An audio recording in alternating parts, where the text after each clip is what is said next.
ஒரு பாத்திரத்தில் 1 டம்ளர் தண்ணி ஊற்றி வச்சுருக்கோம். அடுப்பு பற்ற வைக்கல. மிக்ஸி ஜாரில் 1 டீஸ்பூன் ஜீரகம், 1 டீஸ்பூன் மிளகு, கொஞ்சம் போல் பச்சை கருவேப்பிலை, ரேண்டமாக கட் பண்ண ஒரு தக்காளி, 2 பச்சை மிளகாய், தண்டு, அதாவது கொஞ்சம் பழுத்து போயிருச்சுன்னு சொல்லி வச்சுருப்போம்ல தண்டு, அந்த மாதிரி தண்டை எல்லாத்தையும் சேர்த்துக்கிட்டோம்.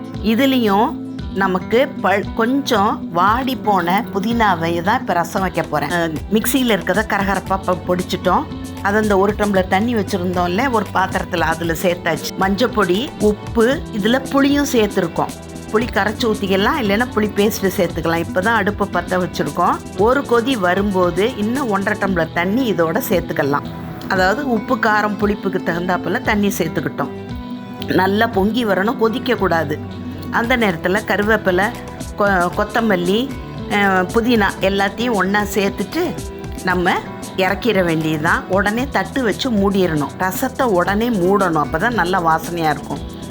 ஒரு தாளிக்கிற கரண்டியில் நெய் விட்டு கடுகு, ஜீரகம், கருவேப்பிலை போட்டிருக்கோம். நல்லா 3 பொரிஞ்சு வந்த உடனே மூடி இருக்கிற தட்டை எடுத்துட்டு இதை சேர்த்துட்டு மறுபடியும் மூடி வச்சுட்டோம்.